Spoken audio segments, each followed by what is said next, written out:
In Conversation with Terry Shepard, award-winning broadcaster, narrator, and author.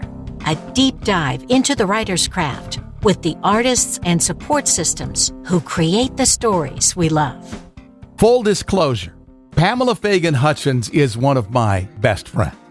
She introduced me to author podcasting, taught me the financial realities of our magnificent obsession, and gave me the honor of narrating her protagonist, Patrick Flint. She's also a USA Today best-selling author whose life reads like one of her novels, off-the-grid living in the Bighorn Mountains of Wyoming, months spent abroad, wilderness sports powered by grit, adrenaline, and an intimate understanding of how quickly beauty can turn dangerous. That lived-in authenticity shows up on every page of her work, where wide-open landscapes collide with tightly wound secrets. Her newest novel, Red Grade, a Jenn Herrington Wyoming Mystery, drops us into the rarefied world of elite polo when a celebrated player dies mid-match, an apparent accident that quickly unravels into something far more sinister. Pamela Fagan Hutchins, great to be with you. Thanks for the conversation. Oh, it's so great to be with you too. And I'm blushing. Can you see? I'm blushing. And by the way, that was very poetic, the way you did that whole intro. Nice writing. Thank you very much. This is book 3 in the Jenn Herrington series. Are you enjoying writing these stories? I am. It allows me to put my lawyer hat back on, which is kind of dusty. I've had it off for a long time. I've been writing crime fiction and adventure mystery. So getting back to my lawyer hat is fun and into the courtroom. And Red Grade has been described as Nora Roberts meets Yellowstone. When you hear that comparison, what feels most accurate to you and what surprises you? I think that it has all the great feels and depth of character of a Nora Roberts type of book, but it's got the rugged, really, the land may kill you and the people there too, setting and vibe of Yellowstone. So to me, that's the best of both worlds, right? Well, and Yellowstone feels like a character. What is it about the Bighorn Mountains in Bighorn, Wyoming that makes them such a fertile ground for crime fiction? I think that for me, it's that with so few people, there's a sense of danger. When you live in this area, you feel very much you're on your own, survival of the fittest. It's the whole live free or die atmosphere, and that can feel dangerous. And I think that for people that are living in modern cities, there's a certain romance to it, a certain danger. It's my everyday. To me, it's just hard work, clean living. But to people that aren't immersed in it, the danger of it, I think is really alluring. Polo is an unusual and fascinating arena for a murder mystery. Why polo? In our tiny little town on the face of the Bighorn Mountains, we are quietly a hub for elite polo in the summers because the teams that play on the East Coast in the winters come and enjoy our beautiful weather and our wonderful ranches, and the whole community transforms into the well-heeled and the people that are swinging those mallets and hitting those balls and raising these fancy horses. And with money and with power and with something sexy comes the opportunity for a nice, juicy murder. And I've wanted to write something set in our polo community for a long time.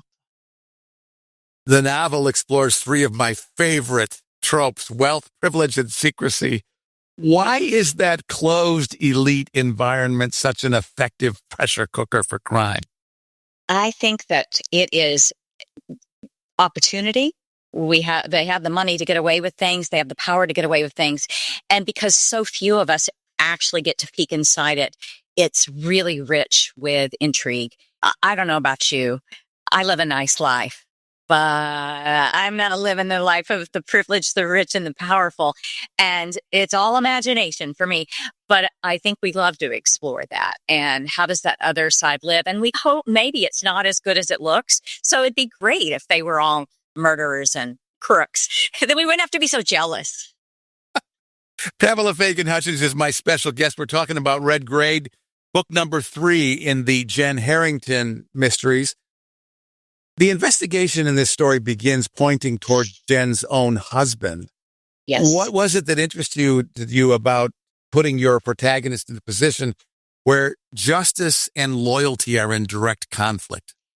I feel, at least for me as a writer, that there has to be a lot at stake for someone to be compelled enough to solve a crime that I'm interested in emotionally investing myself with them. I enjoy a good police procedural, but even more, I love one where the person solving the crime has a lot of skin in the game.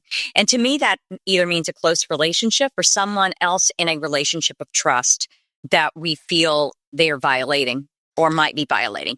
And in this instance, not only does she have to worry about whether or not her husband goes to jail, but in fact, whether or not she can trust him, whether or not she can trust him not to have done what he's accused of. But it goes even deeper than that. Layer after layer of trust issues unfold.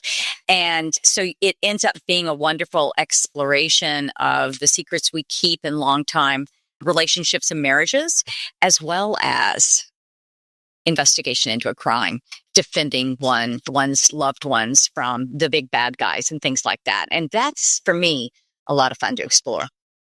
One of the reasons I think you're such a good storyteller is because you're an empath and you get emotionally invested in everybody in your stories. How do you build boundaries so you can actually write something without just falling into the emotion? Oh my gosh. What's really hard is not to have the books become too long. I have to rein myself in because I get excited about everybody's feelings, everybody's story, everybody's drama, and I want to include it all. And I have to say, no, focus on the plot, Pamela. Focus on the plot.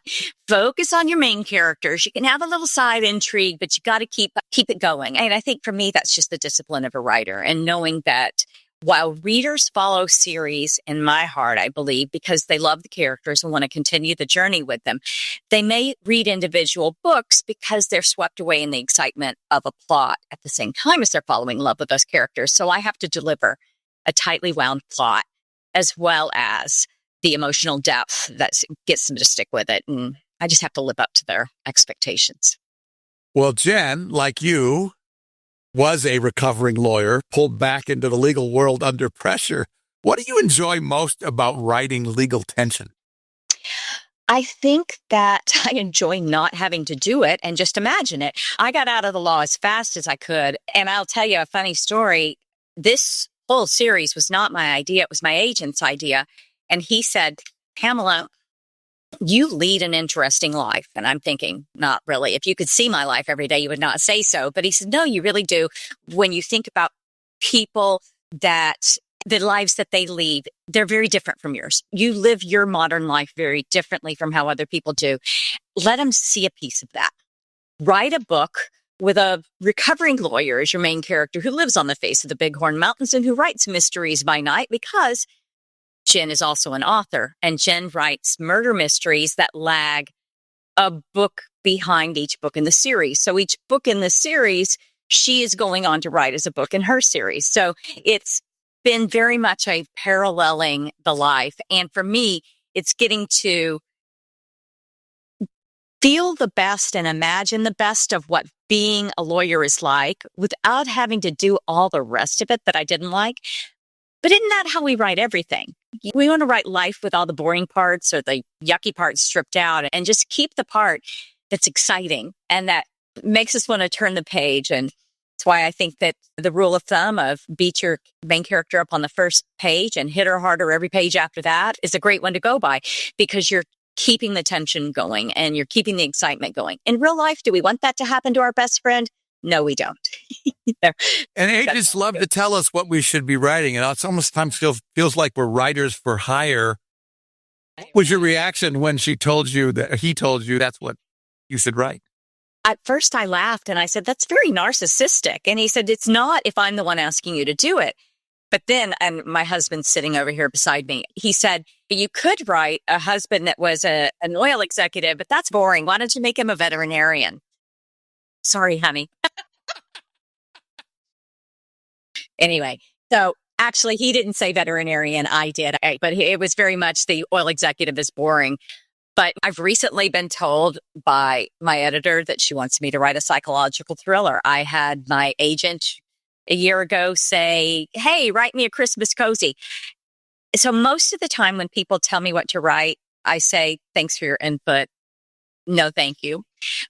But with Jenn, I really was intrigued by the premise of a lawyer in Wyoming who gives up things she didn't want to because of a good relationship that she wants to remain in, so that there's the push-pull of the sacrifices you make for the ones you love, and are those sacrifices equal, just to kick the series off, and then be able to weave in all the quirky and wonderful things about Wyoming life.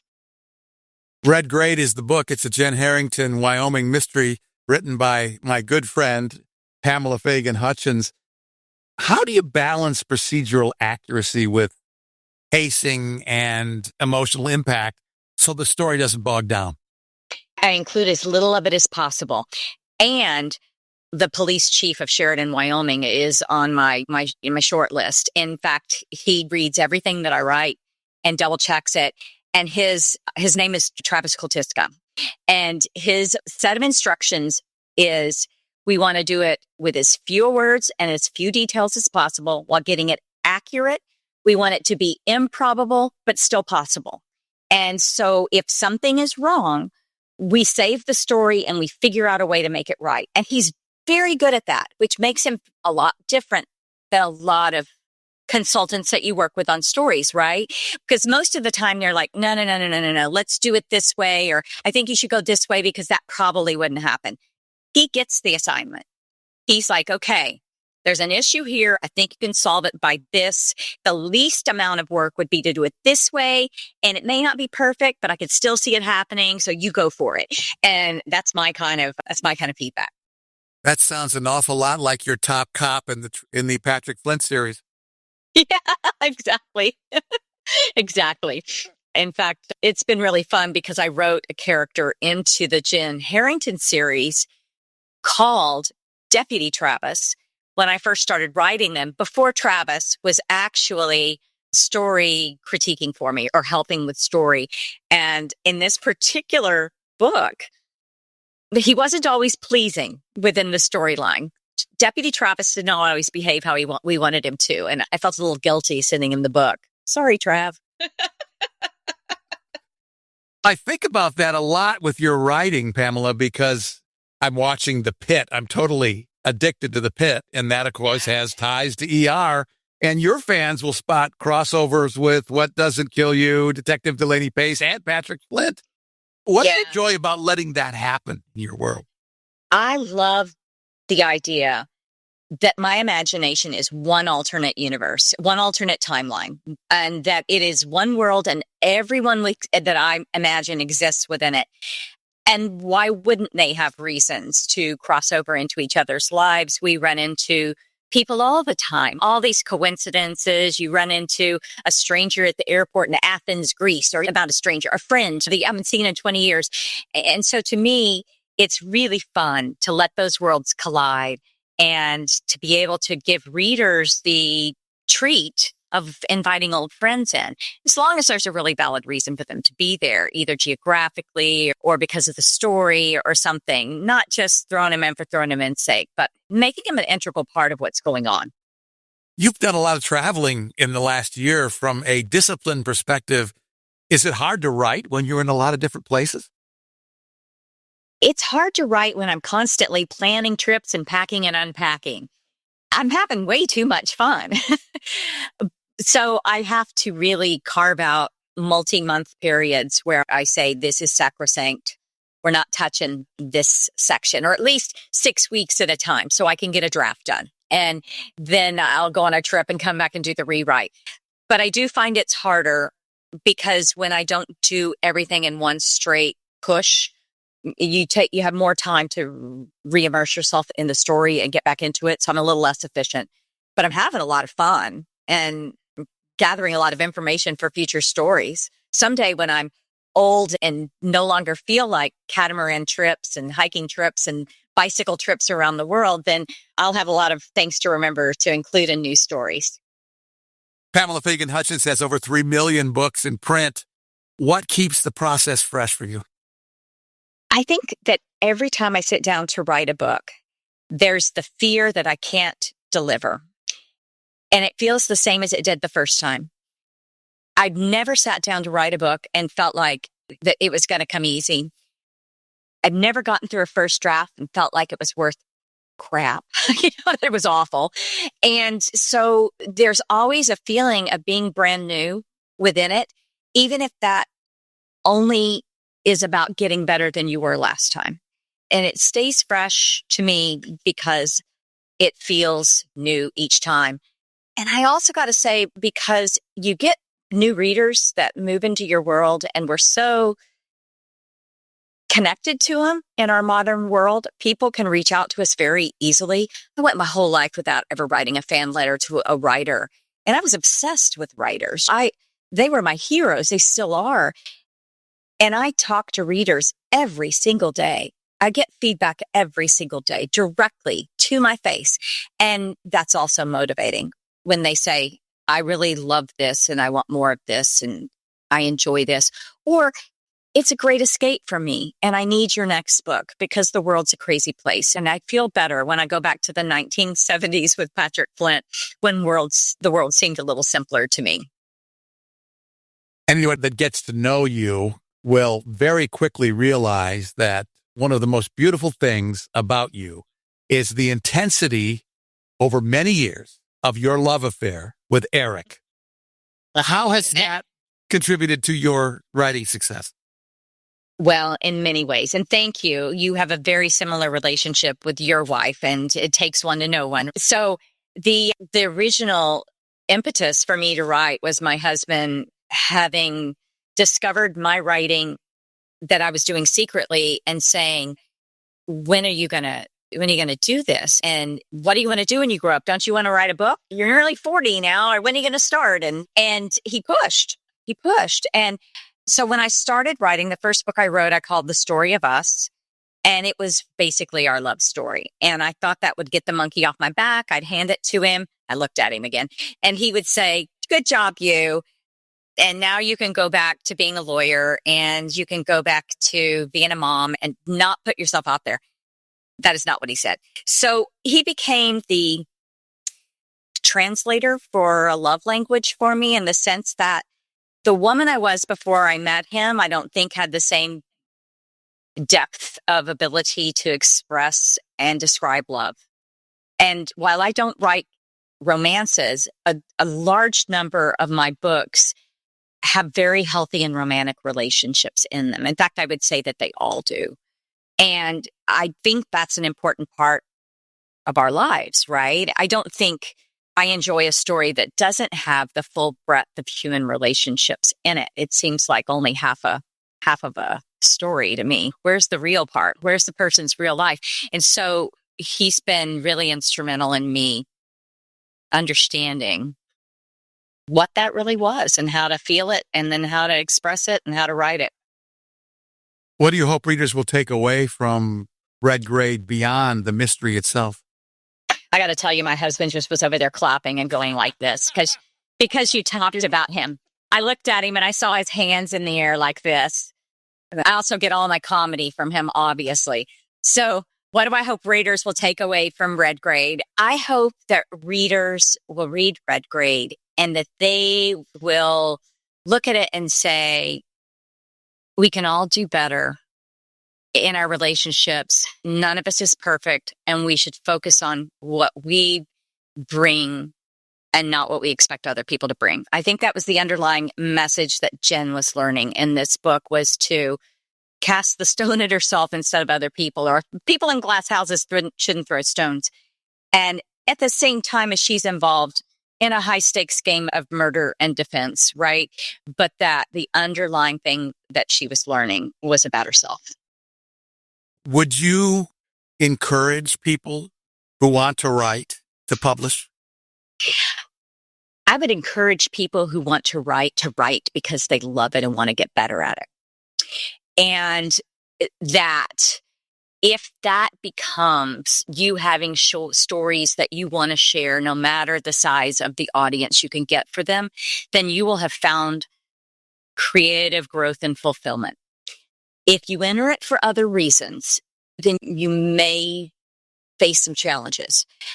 But if you enter them for those reasons, the sky's the limit, right? You may discover that you have that 1 in a million book, or you have what it takes to navigate an increasingly hybrid world of the ways in which we publish. It's more than hybrid. It's a hydra now, the ways in which we publish. So if you're doing it for those reasons, it's great. If you're doing it because you think it's a lucrative career choice, then it's never been the way to approach writing long form, right? It's never been the way until you get that first book deal or until you get that first book that sells a lot. But right because you love it and you want to get better at it and you want to share it with those people with whom it will resonate and touch, and then you're going to be in great shape. And you may even sell some books. You never know. The latest is The Red Grade. It's a Jenn Herrington Wyoming Mystery, book number 3, written by our special guest, Pamela Fagan Hutchins. Her website, PamelaFaganHutchins.com. Bookmark it. Check it out. You will fall in love with her, too. Pamela, this is wonderful. Thank you so much.